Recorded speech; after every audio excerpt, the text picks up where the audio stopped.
Halo, selamat pagi teman cerita. Jumpa lagi bersama saya Putri Niki Yulu dalam program Cerita Indonesia.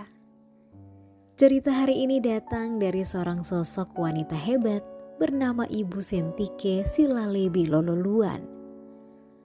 Beliau berasal dari Desa Eliasa, Kecamatan Selarut, Kabupaten Kepulauan Tanimbar, Provinsi Maluku, yang kini berdomisili di kota Ambon, Maluku bersama keluarganya.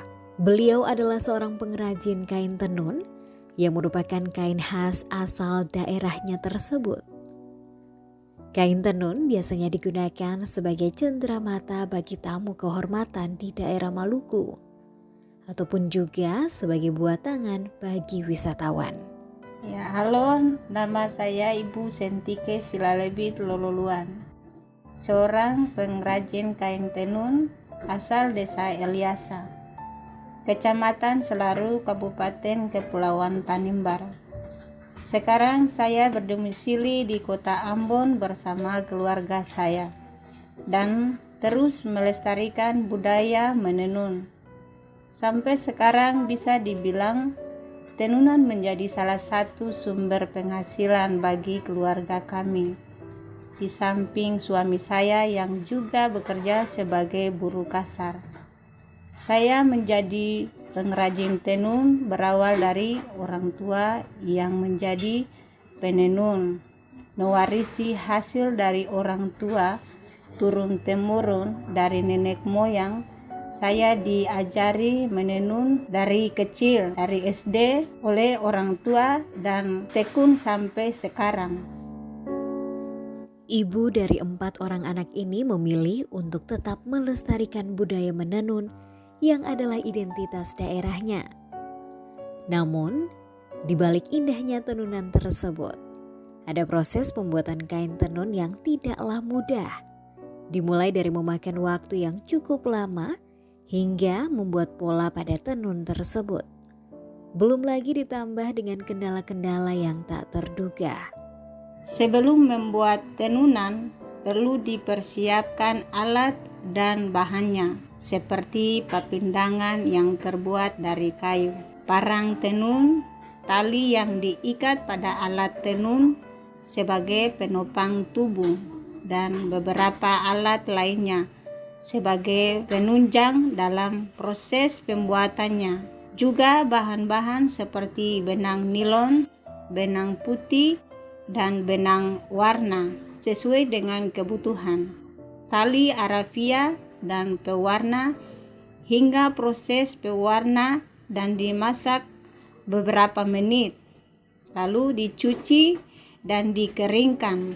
Setelah ini menggunakan papindangan untuk mengatur benang yang akan digunakan dan untuk ukurannya.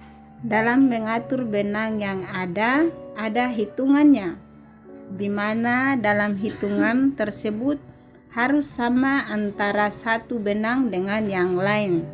Lama pembuatan juga tergantung dari masing-masing pengrajin. Tidak selamanya berjalan mulus karena ada kendala yang dihadapi, juga butuh kesabaran. Kendala yang dihadapi saat benang putus dan butuh waktu untuk menyambungkan kembali. Kadangkala posisi alat-alat yang bergeser pun sangat mempengaruhi, bahkan ada yang mengakibat fatal. Tidak hanya itu, saat menenun pun sangat mempengaruhi kondisi tubuh, khususnya bagian belakang yang terasa sakit dan tidak nyaman karena lamanya proses pembuatan. Beberapa dari para penenun ada yang harus dioperasi karena sakit yang diderita pada bagian perut atau bagian belakang. Lewat keuletan dan hasil kerja kerasnya, kini hasil tenunan buatan Ibu Sentike didistribusikan pada beberapa toko oleh-oleh khas Maluku yang ada. Dengan harga yang bervariasi pula berdasarkan jenis produk yang diminati. Syukur selama ini saya bisa menjual produk hasil karya saya pada beberapa toko oleh-oleh Maluku yang ada di kota Ambon. Ada pula permintaan langsung dari beberapa pelanggan. Harga yang dijual pun bervariasi mulai 500.000 untuk kain hingga 1 jutaan, tergantung produk yang dibuat seperti jas, rok, tas, dan masih banyak lainnya. Dengan kecintaan dan semangatnya untuk melestarikan budaya menenun yang menjadi warisan negeri, juga sebagai mata pencarian bagi dirinya dan para penenun lainnya. Harapan ditorehkannya bagi pemerintah kota, provinsi, hingga pemerintah pusat, juga bagi sesama penenun lainnya.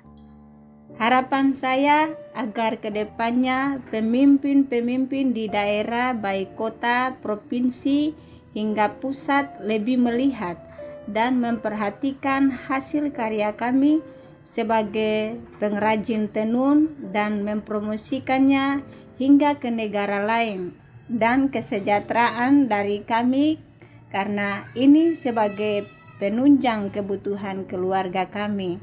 Dan untuk perempuan Indonesia, khususnya para pengrajin tenun seperti saya, agar tetap semangat untuk mempertahankan, mengembangkan, dan melestarikan tenunan sebagai warisan bangsa, jangan macet atau berhenti. Terima kasih. Sungguh menarik cerita hari ini ya teman cerita. Setiap helai benang yang tersusun dan proses juga keringat dari para penenun hingga membentuk kain tenunan indah dan istimewa. Bagaikan masing-masing dari kita yang bersatu dan bergandengan tangan membangun Indonesia maju, Indonesia jaya, dan Indonesia yang sejahtera. Tak pandang gender, suku, ras, dan agama. Dengan harapan cerita ini juga dapat menjadi motivasi bagi Anda untuk menggunakan setiap talenta dan bakat yang Tuhan berikan untuk menggapai setiap mimpi dan harapan. Saya Putri Niki Yulu undur diri dari Cerita Indonesia hari ini. Sampai berjumpa dalam cerita Indonesia lainnya. Tetap jaga kesehatan Anda, stay positive and stay happy. Salam damai DMS.